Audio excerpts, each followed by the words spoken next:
మక్కర లేదు రామహరి నేను గాలి భోంచేస్తాను రామహరి ఉత్త గాలి భోంచేస్తాను రామహరి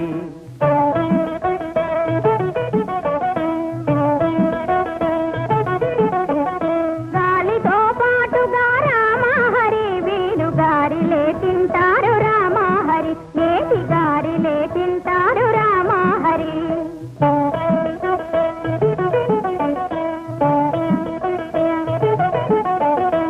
కైలాసమెళ్ళాను రామహరి శివుని కళ్ళార చూశాను రామహరి రెండు కళ్ళార చూశాను రామహరి